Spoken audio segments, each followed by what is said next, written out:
नमस्ते बच्चों, कैसे हैं आप सब। आप सभी को नव वर्ष की बहुत सारी शुभकामनाएं। ये नव वर्ष आपके जीवन में ढेर सारी खुशियां लेकर के आए। आप खूब तरक्की करें, खूब प्रोग्रेस करें, अच्छा पढ़ें, क्योंकि अब आपका कॉलेज का जीवन चालू हो चुका है। तो आज अब हम नया चैप्टर चालू करते हैं। पिछली क्लासेस में हमने जो बात की थी वो पारिवारिक आय के बारे में बात की थी, फैमिली इनकम की। आज हम बात करते हैं फैमिली एक्सपेंडिचर। पारिवारिक व्यय क्या होता है? आय हुई जो इनकम होती है, यानी कि जो पैसा कमा करके घर में लाया गया। और अब हम बात करेंगे व्यय की, कि जो पैसा विभिन्न कामों के लिए खर्च किया जाता है उसके बारे में, और घरेलू हिसाब किताब किस ढंग से रखा जाना चाहिए, अब हम उसके बारे में विस्तार से बात करेंगे। जैसा कि हमने पहले भी देखा था कि पारिवारिक आय जो है वो विभिन्न साधनों से प्राप्त होती है, और उस आय को व्यक्ति भिन्न भिन्न मदों में खर्च करता है। जैसे भोजन के लिए खर्च करता है, एजुकेशन के लिए खर्च करता है, पहनने के कपड़ों के ऊपर खर्च करता है, घर की मरम्मत देखभाल उसके लिए, उसकी साज सज्जा उस पर भी खर्च करता है। फिर कुछ सामाजिक कार्य होते हैं, जैसे किसी रिश्तेदार के यहाँ जाना है, कोई रिश्तेदार आ गया, उसको मेहमानों को अटेंड करना है, किसी के यहाँ कोई गमी हो गई, मौत मरगत में, उसमें जाना पड़ता है, या ऑल ऑफ सडन अपने ही घर में भी कोई एक्सीडेंट हो गया, कोई घर में बीमार पड़ गया, तो स्वास्थ्य से संबंधित भी खर्चे होते हैं। तो इस तरह से खूब सारे अलग अलग मद होते हैं जिनमें हम जो पारिवारिक आय होती है उसको खर्च करते हैं। वही हमारा पारिवारिक व्यय कहलाता है, कि सामान्यतया प्रत्येक माह में हमारा कितना खर्चा होता है और किस किस मद में होता है। पारिवारिक आवश्यकताओं की पूर्ति के लिए वस्तुओं और सेवाओं पर जो व्यय किया जाता है वो पारिवारिक व्यय कहलाता है। परिवार की आय में से जो व्यय योग्य आय रह जाती है उसी का व्यय किया जाता है। पारिवारिक व्यय को हम मुख्य रूप से निम्न भागों में बांट सकते हैं। एक तो उपभोग व्यय, वो खर्चा जो उपभोग में काम आता है, जिसको कंज्यूमेबल एक्सपेंडिचर भी कहा जाता है। ये आय का वो भाग है जो उपभोग के लिए आवश्यक सामग्री प्राप्त करने के लिए किया जाता है, वो उपभोग व्यय कहलाता है। और प्रत्येक परिवार में लगभग ये समान होता है, कि चाहे कोई भी हो, चाहे अमीर हो चाहे गरीब हो, कोई भी हो, लेकिन प्रत्येक व्यक्ति को अपने भोजन के लिए खर्च करना ही पड़ेगा, अपने पहनने के कपड़े के लिए खर्च करना ही पड़ेगा, रहने के लिए जो रहने का अपना घर है उसके लिए खर्च करना ही पड़ेगा। अगर घर बना नहीं सकता है तो किराए का घर लेकर के रहना पड़ेगा। जो भी कोई व्यवस्था होगी, जितनी हमारी आय है उसी के आधार पर, कोई चाहे छोटा बनेगा चाहे बड़ा बनेगा, 1 कमरे का बनेगा 10 कमरों का बनेगा, वो सब बाद की बात है। लेकिन ये तय है कि प्रत्येक परिवार में ये सब खर्चे तो होने ही हैं। हो सकता है कोई परिवार शिक्षा के ऊपर खर्च बचा ले, क्योंकि हम देखते हैं कि बहुत से परिवारों में बच्चे पढ़ने के लिए नहीं जा सकते। इसी तरह से स्वास्थ्य पर भी थोड़ा बहुत कमी या जाती हो सकती है, कि कोई व्यक्ति अच्छे किसी महंगे अस्पताल में जाकर के इलाज करवा सकता है, कोई व्यक्ति सरकारी अस्पताल में जाकर के बिल्कुल मिनिमम एक्सपेंडिचर करके अपना स्वास्थ्य को मेंटेन कर सकता है, उसको ठीक रख सकता है। तो ये कम ज़्यादा हो सकते हैं खर्चे, लेकिन होते तो हैं ही हैं। तो ये कुछ मद ऐसे हैं जिसमें लगभग सभी को प्रतिमाह खर्च करना ही पड़ता है। प्रतिमाह परिवार को एक निश्चित राशि घर, भोजन, वस्त्र, बीमा आदि पर अनिवार्य रूप से खर्च करनी पड़ती है। इसमें व्यय की धनराशि में परिवर्तन हो सकता है, लेकिन मदों में परिवर्तन नहीं होता। मद कहलाते हैं बेटा, जैसे भोजन है ना। अब कोई व्यक्ति के किसी परिवार में भोजन के ऊपर खर्च करने के लिए अब उसमें ड्राई फ्रूट्स भी आ रहे हैं, हर रोज़ फ्रूट्स भी आ रहे हैं, और खाने की जो महंगी खाने की चीज़ें होती है वो भी आ रही हैं।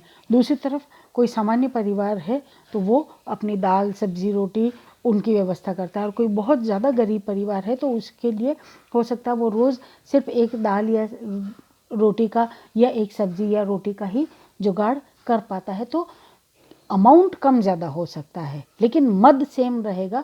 मद कहलाता है कि वो पर्टिकुलर टाइप जिसमें वो पैसा खर्च किया जाना है। तो जैसे भोजन एक मद हो गया, कपड़ा दूसरा मद हो गया, शिक्षा तीसरा मद हो गया, घर चौथा मद हो गया, स्वास्थ्य पांचवा मद हो गया। तो ये अलग अलग मद कहलाते हैं। लेकिन ये इन मदों में अमाउंट कम ज़्यादा हो सकता है। किसी परिवार में ज़्यादा खर्च होता है, किसी परिवार में कम होता है। किसी परिवार का राशन 1000 रुपये में आ जाता है, किसी परिवार का राशन 10,000 रुपये में आता है। लेकिन प्लस इस मद में जो अमाउंट खर्च होता है, इसके बहुत से कारण हो सकते हैं, जैसे नंबर ऑफ़ फैमिली मेम्बर्स, फिर नेचर ऑफ जॉब, जिनके घर में काम भी ज़्यादा नहीं है, या जो लाइट वर्क करने वाले लोग हैं उनको भोजन वगैरह भी कम चाहिए। लेकिन दूसरी तरफ जो मजदूर वर्ग है, जो दिन भर कड़ी मेहनत करता है, परिवार के ज़्यादातर सदस्य जो शारीरिक श्रम ज़्यादा करते हैं, तो उनको भोजन भी ज़्यादा चाहिए होता है। तो इस तरह से ये अलग अलग मद में अलग अलग तरीके से व्यय होता है। दूसरा इसमें जो होता है वो है बचत, यानी कि सेविंग। उपभोग के बाद में कंज्यूमेबल आइटम सब खरीदने के बाद में, कि रोटी की भी व्यवस्था हो गई, कपड़ों की भी व्यवस्था हो गई, घर भी है, ये वो जो कुछ भी हमारी ज़रूरतें हैं, उन सब के बाद में जो अमाउंट बच जाता है, जैसे अगर किसी की तनख्वाह पारिवारिक आय जो है वो अगर 10,000 रुपये है, तो 10,000 में से जैसे 2,000 रुपये भोजन पे खर्च हो गए, 2,000 रुपये घर के किराए के लिए हो गए, कपड़े जैसे हर महीने नहीं ज़रूरत होती है, लेकिन कपड़ों को धोना करना, उनकी साफ़ सफाई, उनकी मेंटेनेंस, वो तो एक प्रेस भी घर में होती है, या साबुन वगैरह सर्फ वगैरह की ज़रूरत पड़ती है, या वॉशिंग मशीन लाते हैं, जो भी उसका खर्चा है। तो कुछ खर्चे तो एक वन टाइम होते हैं, कुछ खर्चे रेगुलर होते हैं, जैसे साबुन है तो वो हर महीने चाहिएगा ही।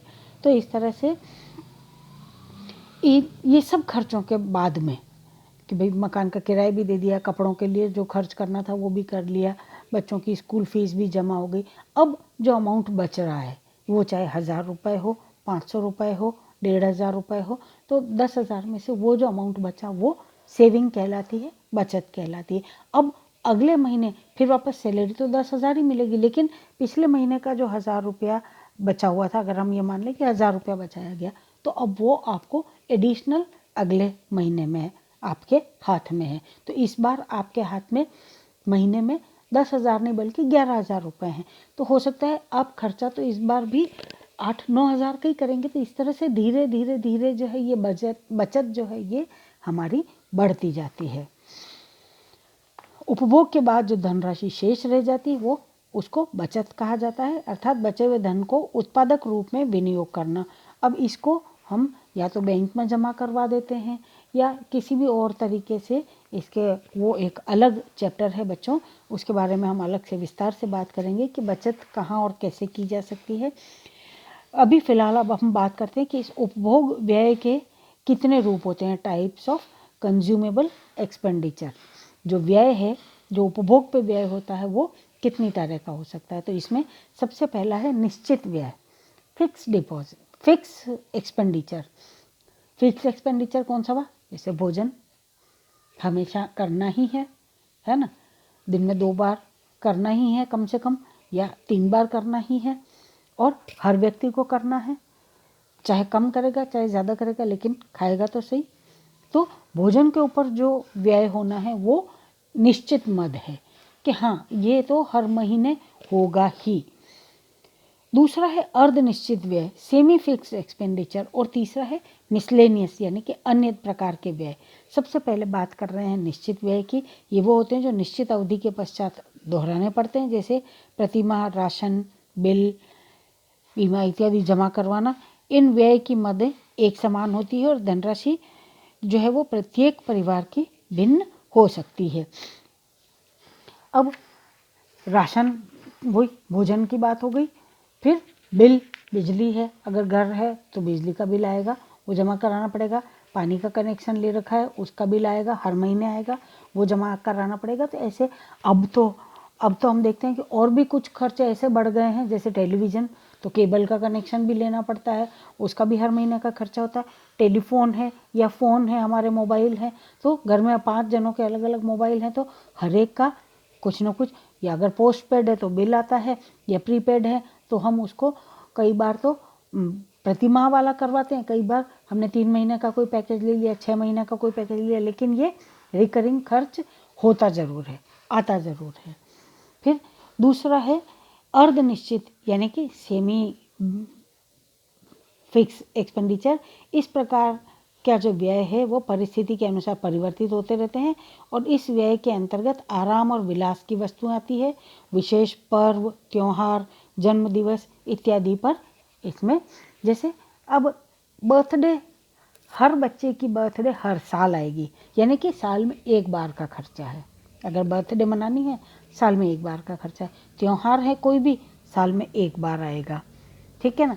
फिर शादी ब्याह है तो शादी ब्याह कोई फिक्स नहीं है, हमेशा नहीं हो रहे हैं कि हर साल कोई ना कोई होगा, लेकिन जब भी होगा उसका अपना एक मद जरूर है। तो इसीलिए ये अर्ध निश्चित है, क्योंकि बर्थडे है हर साल मनाए कोई ज़रूरी नहीं है। इस साल खर्चा करा है, हो सकता है अगले साल ना करें, या इस साल कम करा है, अगले साल बहुत ज़्यादा करा, उसके भी अगले साल में बिल्कुल ही कुछ नहीं करा, खाली केक ला करके ही काम चला लिया, या शायद वो भी नहीं लाए, बच्चों में चॉकलेट ही बांट दी। तो कोई भी तरीका हो सकता है, लेकिन ये अर्धनिश्चित एक्सपेंडिचर्स कहलाते हैं। और तीसरा होता है अन्य व्यय। कुछ व्यय ऐसे होते हैं जो व्यक्ति की आय पर निर्भर करते हैं और परिवार अपने आर्थिक साधनों के अनुसार ही व्यय करते हैं, जैसे मनोरंजन, आभूषण और एडिशनल जो हमारे या फैशन के अकॉर्डिंग जो वस्त्र होते हैं वो सब। क्योंकि आवश्यकता तो 2 जोड़ी कपड़ों की होती है कि एक आज पहना है तो एक धुल करके सूखेगा, कल उसको पहन लिया जाएगा, और आज जो पहन रखा था वो कल धुल जाएगा। तो इस तरह से अगर यूँ देखा जाए तो 2 से 3 जोड़ी कपड़ों में हमारा आसानी से काम चलता है। लेकिन हम क्या करते हैं, पार्टी के लिए अलग हैं, शादी के लिए अलग हैं, स्कूल की ड्रेस अलग है, घर की ड्रेस अलग है, सोने जा रहे हैं तो ड्रेस अलग है। तो इस तरह से ये सब क्या है, ये अन्य तरह के व्यय कहलाते हैं। इसी तरह से मनोरंजन पे, कहीं फिल्म देखने जा रहे हैं, कहीं आज फतेह सागर पर घूमने गए हैं, किसी रेस्टोरेंट में गए हैं, वहाँ जा कर के खा करके आएंगे। घर में जो राशन आया था वो तो पड़ा ही है, जो महीने भर का आटा चाहिए था, दाल चाहिए थी, या घी, तेल, शक्कर, चाय चाहिए थी, वो सब तो आए हुए ही हैं। लेकिन उस बीच में भी हम अगर अलग से चले गए, किसी दिन किसी रेस्टोरेंट में चले गए, वहाँ जा कर के परिवारजनों ने खाना खाया है, तो उसका एडिशनल खर्चा है। तो ये अन्य प्रकार के खर्चे कहलाते हैं। इसमें मनोरंजन, आभूषण, वस्त्र इत्यादि पर व्यय होता है। आय कम होने पर सादा वस्त्रों से काम चल जाता है, लेकिन अगर आय अधिक है तो फिर हम ये अन्य व्यय ज़्यादा करते हैं। और फिर हम बात करते हैं अब पारिवारिक व्यय का महत्व क्या है, इम्पोर्टेंस क्या है इस फैमिली एक्सपेंडिचर की। आज का जो ये श्रम विभाजन और विशिष्टीकरण का युग है, इसमें परिवार अपनी आवश्यकताओं की पूर्ति के लिए विभिन्न वस्तुओं और सेवाओं का उपयोग करके संतोष प्राप्ति करता है। इसके लिए व्यक्ति एवं परिवार के अन्य सदस्य अपनी योग्यता और शिक्षा के अनुसार आय अर्जित करते हैं। अब किसी परिवार में, एक परिवार में हो सकता है जो पिता है वो कम पढ़े लिखे हों, वो मजदूर वर्ग के हों, या कहीं एलडीसी यूडीसी लगे हों, लेकिन बच्चों को अच्छा पढ़ा करके वो बच्चों को हो सकता है डॉक्टर बना दे, इंजीनियर बना दे, लेक्चरर बना दे, पुलिस में भर्ती करा दे, बैंक की नौकरी में लग जाए। खूब सारे ऐसे तरीके होते हैं जिसमें वो उनके परिवार की आय जिससे बढ़ सकती है।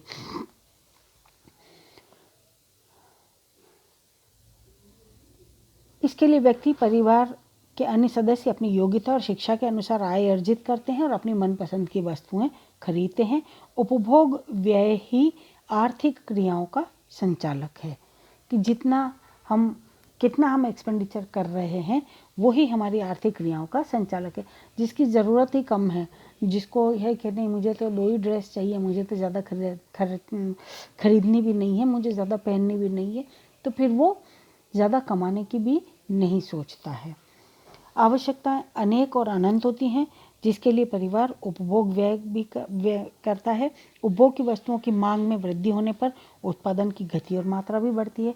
अगर हम सब डिमांड करेंगे कि नहीं ऐसे वाले कपड़े चाहिए, वैसे कपड़े चाहिए, तो इसीलिए तो बाज़ार में इतनी तरह की फैशन आती हैं, इतने तरह के कपड़े मिलते हैं, जूते मिलते हैं, खाने की चीज़ें इतनी मिलती हैं, वैरायटी। बाकी तो एक दाल सब्जी रोटी, लेकिन हम तो चाइनीज़ फूड भी खा रहे हैं, इटालियन भी खा रहे हैं, कभी पंजाबी खा रहे हैं, कभी साउथ इंडियन खा रहे हैं, कभी राजस्थानी खा रहे हैं, तो देर लॉट मैनी वेराइटीज़। तो ये इन इच्छाओं की कोई सीमा नहीं है, ये तो अनंत हैं। अब कौन कितना संतुष्ट होता है? कुछ बच्चे कि नहीं हमको तो रोज़ बाहर जाना है, अरे भाई जो घर में है वो खा लो ना, लेकिन नहीं हम तो रोज़ फतेह सागर जाएंगे, वहाँ चाट पकौड़ी खाएंगे या ब्रेड पकौड़ा खाएंगे या वट एवर इट इज़, है ना, या किसी रेस्टोरेंट में जा कर के खाना खाएंगे। कुछ लोग होते हैं कि भाई सप्ताह में हम तो एक बार तो जाएंगे ही या 2 बार जाएंगे, कुछ लोग महीने में 1 बार जाते हैं, कुछ बेचारे होता है कि 6 महीने में, साल में कभी 1 बार चले गए तो भी बड़ी बात होती है। तो इस तरह से सबकी अपनी आवश्यकता होती है, अपनी इच्छाएं होती है, और उन्हीं के आधार पर जितनी मांग होती है उसी आधार पर उत्पादन चीज़ों का बढ़ता है। उत्पादित माल के वितरण से मनुष्य अपनी आय प्राप्त करता है और आय का विनिमय करके आवश्यक वस्तुओं का उपभोग कर सकता है। अब इसका जो है सामाजिक कुछ व्यापारिक महत्व भी है और सामाजिक महत्व भी है, जिसको हम अगली क्लास में पढ़ेंगे। तब तक के लिए आप लोग अपना अपना ध्यान रखिएगा, सुरक्षित रहिएगा। धन्यवाद।